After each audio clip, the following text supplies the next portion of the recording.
नमस्ते स्टूडेंट्स। आज हम लोग बात करेंगे मोल कॉन्सेप्ट यानी कि मोल संकल्पना की। ये केमिस्ट्री का बड़ा ही बेसिक चैप्टर है और ये समझ सकते हैं कि अगर आपको मोल समझ में आ गया तो पूरी केमिस्ट्री समझ में आ गई, क्योंकि स्टार्टिंग तो यहीं से है। ठीक है, मैं विवेक तिवारी, आप मेरे चैनल को सब्सक्राइब कीजिए। हम आगे भी लगातार कक्षा 11 और 12 की फिजिक्स और केमिस्ट्री के वीडियोस रेगुलर वे में लाते रहेंगे, तो पढ़ते रहिए मेरे साथ। आइए शुरू करते हैं। मोल संकल्पना, इसको समझने के लिए हम एक एग्जांपल से शुरू करते हैं। मान लीजिए कि आप एक बाजार में जाते हैं और वहां जाकर आप कहते हैं कि भैया जरा 1 दर्जन केला दे देना, या आप जाकर कहते हैं कि भैया 1 पसेरी आलू दे देना।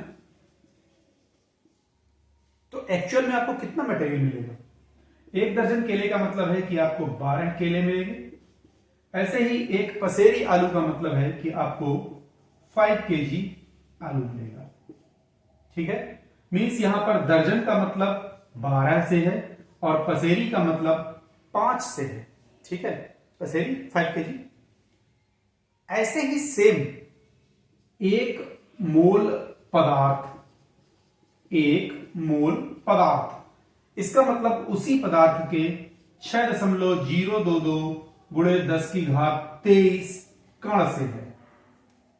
यहां कण क्या है? यहां पर कण उस पदार्थ का अणु हो सकता है, परमाणु हो सकता है और या फिर आयन भी हो सकता है। मीन्स 1 मोल अणु का मतलब है 6.022 गुणे 10 की घात 23 अणु। 1 मोल परमाणु की जब बात कर रहे हैं, अगर कोई पदार्थ परमाणुिक फॉर्म में है तो उसके 6.022 गुणे 10 की घात 23 परमाणु है, और अगर आयनिक फॉर्म में है तो इतने ही आयन हो जाएंगे। यहां पर ये जो संख्या लिखी हुई है 6.022 गुणे 10 की घात 23, यह आवोगाद्रो संख्या कहलाती है। इसे Na से डिनोट करते हैं। दिस इज आवोगाद्रो संख्या। ठीक है, मोल को एक और तरह से भी समझा जाता है। खैर, पहले मैं एक बार बता दूं इसका मैंने क्या बताया आपको। किसी पदार्थ के 1 मोल से तात्पर्य उसके 6.022 गुणे 10 की घात 23 कणों से है। यहां पर कण अणु, परमाणु या आयन के रूप में व्यक्त किया गया है। ठीक है, किसी पदार्थ के 1 मोल से,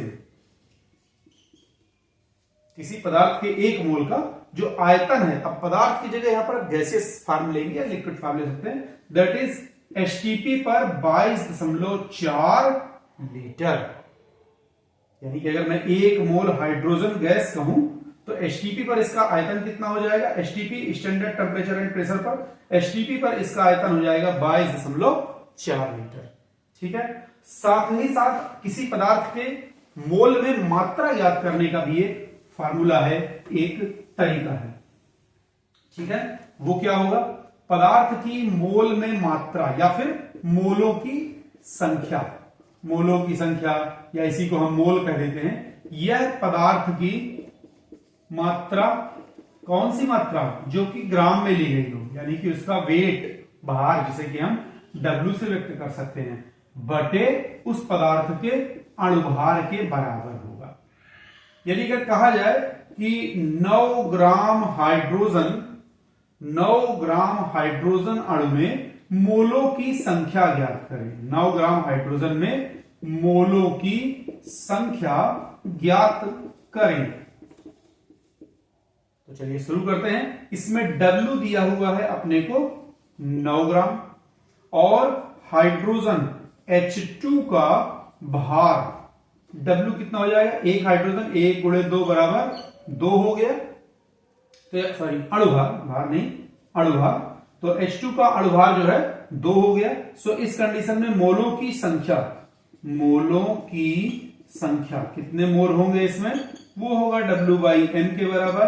W equals to 9 and M equals to 2, that's 4.5। तो 9 ग्राम हाइड्रोजन जो है वो 4.5 मोलों के बराबर है, यानी कि 4.5 मोल इसके अंतर्गत आते हैं। ठीक है, एक चीज और है, अब यहां पर लीटर में भी निकाल सकते हैं कि भाई 1 किसी पदार्थ के एक मोल का एसटीपी में आयतन 22.4 लीटर होता है। अब मान लो दिया हुआ है कि किसी पदार्थ 9 ग्राम हाइड्रोजन अणु है, तो इसमें कितना आयतन आएगा एसटीपी पर।